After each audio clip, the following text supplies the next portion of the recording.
আসসালামু আলাইকুম, স্বাগত সবাইকে টেকনিক ইজি এডুকেশনের পক্ষ থেকে। আশা করি তোমরা অনেক ভালো আছো, আমি ভালো আছি। তো আজকে তোমাদের জন্য থাকবে বিশেষ করে জৈব যৌগের যে হাইড্রোকার্বনের ক্লাসিফিকেশনগুলো রয়েছে বা জৈব যৌগের ক্লাসিফিকেশন রয়েছে সেই সম্পর্কে আলোচনা। সাধারণত আমরা যখন কেমিস্ট্রি পড়তে যাই তখন সবচেয়ে বেশি যে জিনিসটাকে ভয় পাই সেটা হচ্ছে কেমিস্ট্রি বইটাকে, ঠিক আছে। আর সেকেন্ড যে জিনিসটা ভয় পাই সেটা হচ্ছে তোমার জৈব যৌগ।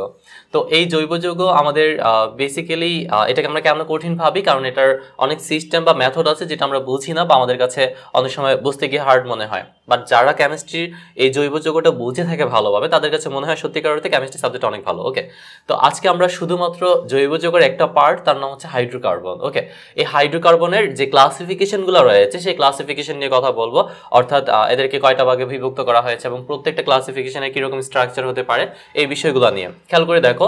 প্রথমে আমরা একটু ক্লাসিফিকেশনটা ভালো করে বুঝে নেই যে জৈব যৌগ হাইড্রোকার্বন। হাইড্রোকার্বন জিনিসটা কি? হাইড্রোকার্বন মানে হচ্ছে যে কার্বন এবং হাইড্রোজেন সমন্বিত যৌগ। তার মানে এখানে দুইটা অপশন মাস্ট তোমাকে থাকতে হবে, এক কার্বন, দুই হাইড্রোজেন। ওকে, সো যখন কার্বন এবং হাইড্রোজেন একসাথে ইনক্লুডেড থাকবে এবং কোনো যৌগ তৈরি করবে, এটা হতে পারে কোনো পরমাণু দিয়ে অথবা নিজেদের মধ্যে, তখন সেটাকে সাধারণত কি বলা হয়ে থাকে? জৈব যৌগ বা হাইড্রোকার্বন বলা হয়ে থাকে।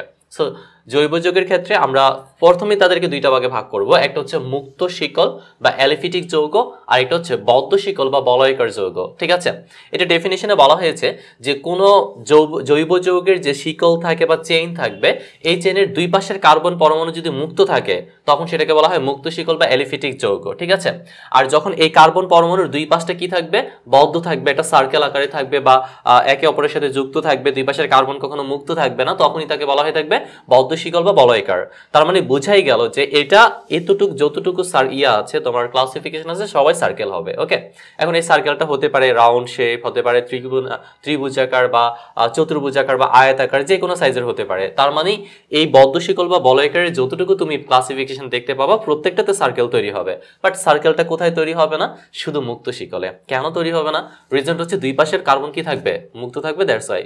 আচ্ছা, এই মুক্ত শিকল হাইড্রোকার্বন কিংবা অ্যালিফিটিক জৈব যৌগকে দুইটা সেক্টরে ভাগ করা হয়েছে, একটা সম্পৃক্ত যৌগ আর একটা অসম্পৃক্ত যৌগ। একটু ইজি করে দিচ্ছি, যখন দুই পাশের অবশ্যই সম্পৃক্ত হোক অথবা অসম্পৃক্ত হোক, দুই পাশের কার্বন কি থাকতে হবে? মুক্ত থাকতে হবে, একদম স্বাধীন থাকতে হবে। ঠিক আছে, আর সম্পৃক্ত অসম্পৃক্ত কিভাবে আইডেন্টিফাই করবা? সম্পৃক্ত অসম্পৃক্ত হচ্ছে যে হাইড্রোকার্বনের দুই পাশের কার্বন থাকবে কিন্তু এদের মাঝে শুধু একক বন্ধন থাকবে, কোনো দ্বিবন্ধন বা কোনো ত্রিবন্ধন থাকবে না, তখন তাকে সম্পৃক্ত হাইড্রোকার্বন বলবা। আর যেটাতে ধরো একাধিক দ্বিবন্ধন বা ত্রিবন্ধন থাকে, দেখা গেছে একটা থাকতে পারে বা একাধিক থাকতে পারে, তখন সেটাকে অসম্পৃক্ত হাইড্রোকার্বন বলবা। যেমন আমরা একটা এক্সাম্পল দিই, তাহলে ক্লিয়ার বুঝতে পারবা। আমরা মনে করো একটা চেইন নিতে পারি, সেটা হচ্ছে ধরো প্রোপিন। ঠিক আছে, প্রোপেন আর হচ্ছে প্রোপিন, কোনটা সম্পৃক্ত হবে কোনটা অসম্পৃক্ত হবে? যেমন অথবা ছোট ধরতে পারি ইথিন। ইথিনের রাসায়নিক সংকেত হচ্ছে এরকম টাইপের। দেখো তুমি কার্বন নিবা প্রথমে একটা, যেহেতু ইথিন তার মানে এখানে দুইটা কার্বন থাকবে। ঠিক আছে, তারপর তুমি দেখো প্রত্যেকটা কার্বন, যেমন CH3, ঠিক আছে, দেখো এই দুই কার্বনের কিন্তু অলরেডি চারটা হাত হয়ে গিয়েছে, CH3, এই কার্বনের তুমি দেখো তিনটা হাত আর এখানে একটা চারটা, এই কার্বনের তিনটা, হাইড্রোজেনের হাত আর এখানে একটা চারটা। প্রত্যেক কার্বনের চারটা করে হাত থাকবে, হাইড্রোজেনের একটা করে হাত থাকবে। CH3 এর মাঝে দেখো কোনো কি নাই? দ্বিবন্ধন নাই। সো এটা যেহেতু একক বন্ধন রিলেটেড, তো আমরা এটা বুঝতে পারবো এটা একটা সম্পৃক্ত যৌগ। আবার মনে করো তুমি যদি ধরো এরকম নাও, CH3, CH2, তারপর ধরো CH11, CH3। আচ্ছা, আমরা এখানে কয়টা কার্বন নিলাম? 1 2 3 4 5। যেহেতু এটা 5 কার্বন বিশিষ্ট, তার মানে এখানে তোমার 5 কার্বন অনুসারে গ্রিক নাম অনুসারে নামকরণ করতে হবে। আমরা জানি যে কোনো হাইড্রোকার্বনের মধ্যে যদি দ্বিবন্ধন থাকে সেটা হচ্ছে অ্যালকিনের বৈশিষ্ট্য প্রদর্শন করবে বা অ্যালকিনের জাত, আর যেহেতু 5 কার্বন বিশিষ্ট তার নামের শেষে ইন হবে। ঠিক আছে, সো এটার নাম হচ্ছে প্যান্টিন। ওকে, আবার বলতেছি CH3, CH2, CH11, CH single bond, CH3, এটার নাম হচ্ছে কি? প্যান্টিন। প্যান্টিনের ক্ষেত্রে খেয়াল করে দেখো, যেহেতু একাধিক বা এক, ঠিক আছে, একটা দ্বিবন্ধন আছে, সবগুলো সিঙ্গেল বন্ধন হলো মিনিমাম একটা দ্বিবন্ধন আছে, সো এটাকে কি বলা হয়ে থাকবে?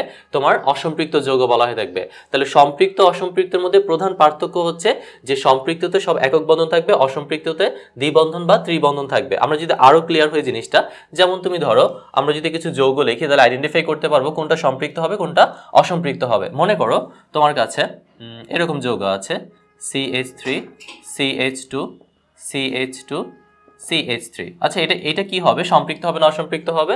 এটা হবে সম্পৃক্ত, কারণ সবগুলো সিঙ্গেল বন্ধন আছে এবং এটার নাম হবে তোমার বিউটেন। আবার যদি এরকমটা হতো, ধরো CH3 CH double bond CH, দেখো দুইটা হাইড্রোজেনের একটা হাত আর এখানে একটা, চারটা হাত হয়ে গেছে কিন্তু CH3, দেখো এটাও 4 কার্বন বিশিষ্ট, এটাও কিন্তু 4 কার্বন বিশিষ্ট। সো এটার নাম আমরা রাখবো বিউটিন এবং এটা হবে অসম্পৃক্ত হাইড্রোকার্বন। যদি দেখো আর আরেকটা জিনিস খেয়াল করে দেখো, এখানে দুই পাশের কার্বন কিন্তু মুক্ত অবস্থায় আছে, সো এটাকে আমরা মুক্ত শিকল হাইড্রোকার্বন বলবো। আর তার দুইটা ক্লাসিফিকেশনের মধ্যে আমরা শুধু বন্ধনের উপর ডিপেন্ডস করে বলবো এটা কি সম্পৃক্ত হবে না অসম্পৃক্ত হবে। আমরা যদি আরো ক্লিয়ারেশন পেতে চাই, দেখো আমরা আরো কয়েকটা যৌগ দেখতে চাই, যেমন CH3C ট্রিপল বন্ড CH, ঠিক আছে, তিনটার একটা হাইড্রোজেন। আচ্ছা এখানে কয় কার্বন বিশিষ্ট?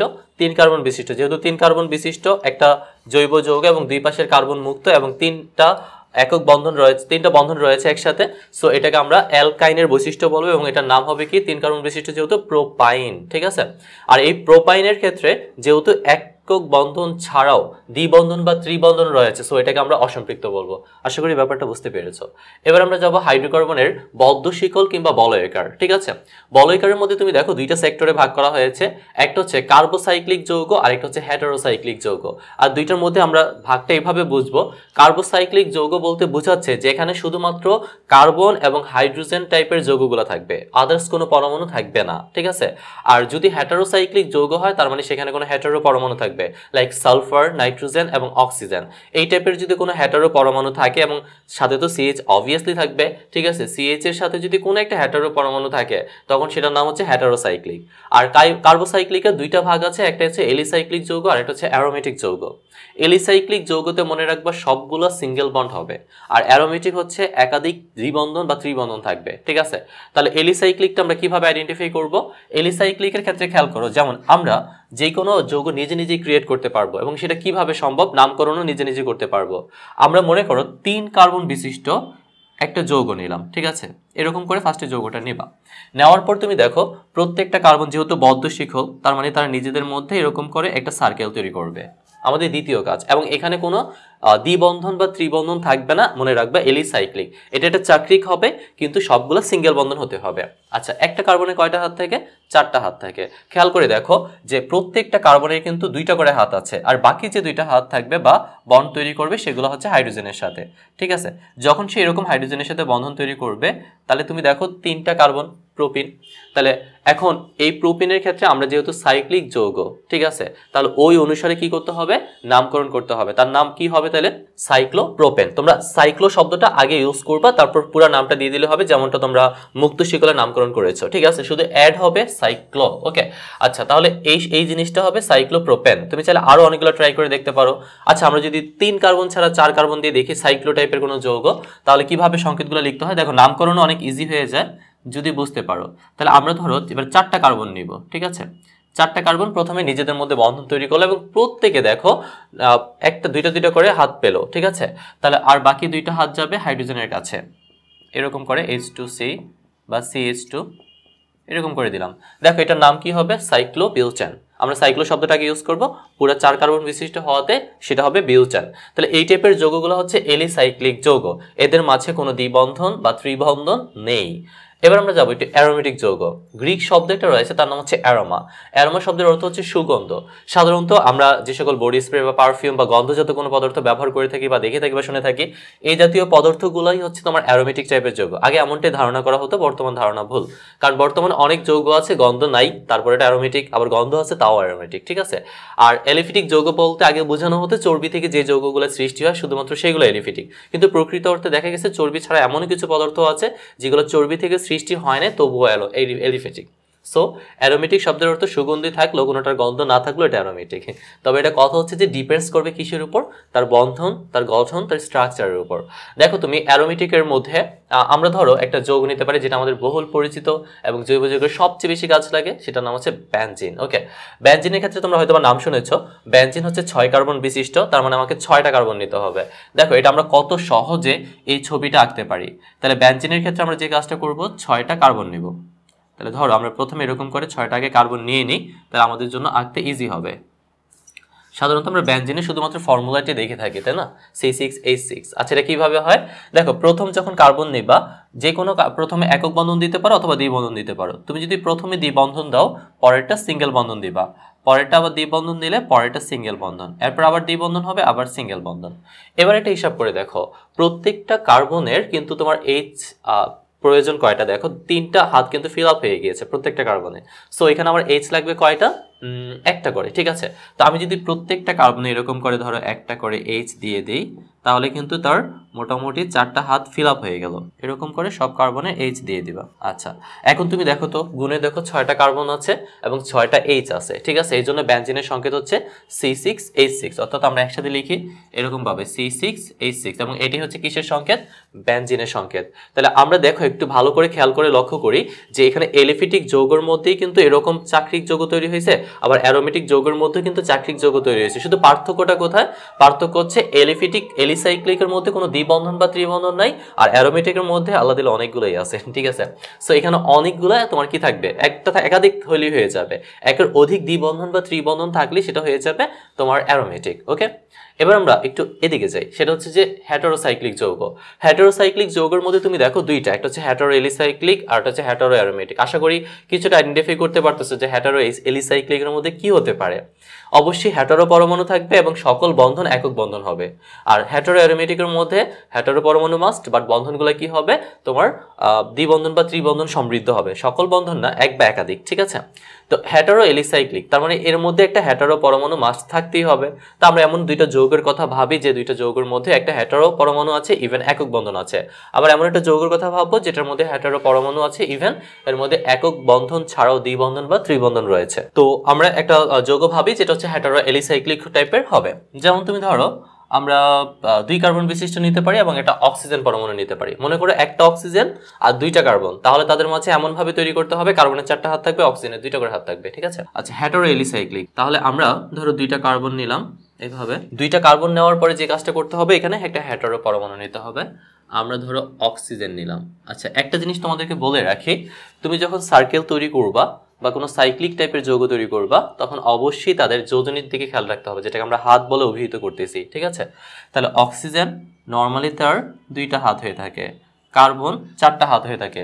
প্রত্যেকটা দেখো একটা অক্সিজেন আছে আর 2টা হাত ফিল আপ হয়ে গেছে, বাট কার্বনে কিন্তু 2টা হাত ফিল আপ, 4টার মধ্যে 2টা হাত ফিল আপ হয়েছে আর বাকি 2টা বাকি আছে। সেই 2টা আমরা H2 আকারে দিয়ে দিব, ঠিক আছে। ওকে, হয়ে গেল। এখন এর মধ্যে দেখো কোনো ধরনের কি নাই, তোমার দ্বিবন্ধন বা ত্রিবন্ধন নাই। সো এই যৌগটাকে আমরা নাম দিতে পারি, যেহেতু হেটেরো পরমাণু আছে, আমরা জানি যে কার্বন এবং হাইড্রোজেন ছাড়াও যদি অক্সিজেন, নাইট্রোজেন, সালফার এরকম কোনো হেটেরো পরমাণু সমৃদ্ধ কোনো যৌগ হয়, তখন তার নাম হবে হেটেরো। আর এলিফিটিক তখনই হবে যখন তাদের মধ্যে সিঙ্গেল বন্ধন থাকবে। আচ্ছা, এটা নাম দিব আমরা কি? Epoxy ethane. এটা বাণিজ্যিক নাম হচ্ছে, লিখে দিচ্ছি, ইপক্সি ইথেন, ঠিক আছে। আচ্ছা, এবার আমরা হেটেরো অ্যারোমেটিকের দিকে দেখি কোনো যৌগ আছে কিনা। আমরা ধরো একটা যৌগ তৈরি করতে চাচ্ছি এরকম টাইপের, 2টা কার্বন নিলাম, আমরা মনে করো 4টা কার্বন নিব, ঠিক আছে। 4টা কার্বন নেওয়ার পর আমরা এর সাথে যুক্ত করব হচ্ছে সালফার। ওকে, আমরা থায়োফিন টাইপের একটা যৌগ আছে, থায়োফিন টাইপের একটা যৌগ তৈরি করতে চাচ্ছি। তো এখন প্রত্যেকটা আমরা জানি যে সালফারের যোজনী 2, 4, 6 হয়, এখানে আমরা 2 ব্যবহার করব। আচ্ছা, প্রত্যেকটা কার্বনে এরকম করে হাত থাকবে। খেয়াল করে দেখো যে এই জায়গার মধ্যে আমরা দ্বিবন্ধন দিব, ঠিক আছে। অর্থাৎ এই কার্বন এবং এই কার্বন দুইজনের মাঝে দ্বিবন্ধন দিবা। এখন তুমি হিসাব করে দেখো প্রত্যেকটা কার্বনে কয়টা করে হাত ফিল আপ আছে? 4টা করে। সো আমার আর একটা H লাগবে, ঠিক আছে। প্রত্যেকটাতে এরকম করে H দিয়ে দিবা। আর সালফারের 2টা হাত ফিল আপ হয়ে গেছে, সো এটার নাম হবে থায়োফিন, ঠিক আছে। এই নামটা মনে রাখবা। তাহলে এরকম টাইপের আমরা যৌগ পেয়ে গেলাম, যে যৌগগুলোতে নর্মালি হচ্ছে তোমার বিভিন্ন ক্লাসিফিকেশন, হাইড্রোকার্বনের যে ক্লাসিফিকেশনগুলো রয়েছে তাদের এক হচ্ছে যে 2 পাশের কার্বন সংখ্যার উপর ভিত্তি করে, অর্থাৎ কার্বন কি মুক্ত না বদ্ধ সেটার উপর ডিপেন্ডস করে, এবং এদের মাঝে একক বন্ধন আছে না দ্বিবন্ধন আছে সেটার উপর বেস করেই কিন্তু এই অংশটুকু পড়ানো হয়েছে। আমি লাস্টবার তোমাদের একটু ফিনিশিং দিয়ে দিচ্ছি। জৈব যৌগ 2 প্রকার, মুক্ত শিকল, বদ্ধ শিকল। মুক্ত শিকল যেখানে 2 পাশের কার্বন মুক্ত থাকবে, বদ্ধ শিকল 2 পাশের কার্বন সাইক্লিক আকারে বা চক্র আকারে থাকবে। মুক্ত শিকল দুই প্রকার, একটা সম্পৃক্ত আর একটা হচ্ছে অসম্পৃক্ত। সম্পৃক্ত মানে হচ্ছে দুই পাশের কার্বন মুক্ত, একক বন্ধন সমৃদ্ধ। অসম্পৃক্ত হচ্ছে দুই পাশের কার্বন যুক্ত, দুই পাশের কার্বন মুক্ত কিন্তু তাদের মধ্যে দ্বিবন্ধন বা ত্রিবন্ধন সমৃদ্ধ। যেখানে বলয়াকার বা বদ্ধ শিকলে দুই প্রকার ছিল, কার্বোসাইক্লিক, হেটারোসাইক্লিক। কার্বোসাইক্লিক সিএইচ ছাড়া কিচ্ছু থাকবে না, হেটারোসাইক্লিক সিএইচ ছাড়াও কিছু হেটারো পরমাণু থাকবে, লাইক নাইট্রোজেন, অক্সিজেন, সালফার। তারপর তুমি দেখো কার্বোসাইক্লিকের দুইটা ভাগ, এলিসাইক্লিক, অ্যারোমেটিক, যেটা আমরা এক্সাম্পল সহ দেখিয়েছি। কোনো সাইক্লিক হবে, চক্র হবে, দ্বিবন্ধন ত্রিবন্ধন থাকবে না, ঠিক আছে। বাট এরা চক্র হবে, দ্বিবন্ধন বা ত্রিবন্ধন সমৃদ্ধ হবে। আর এখানে যদি হেটারো পরমাণু থাকে, এর মধ্যে একক বন্ধন থাকে, তখন নাম হচ্ছে হেটারো এলিসাইক্লিক। আর যদি দ্বিবন্ধন বা ত্রিবন্ধন থাকে তখন তার নাম হচ্ছে হেটারো অ্যারোমেটিক। তো আশা করি ব্যাপারটা বুঝতে পেরেছো। আগামী ক্লাসে তোমাদের আরো কিছু জটিল জটিল জিনিস নিয়ে আলোচনা করব। তো সেই পর্যন্ত সবাই ভালো থাকো, সুস্থ থাকো, সবার জন্য শুভকামনা। আল্লাহ হাফেজ।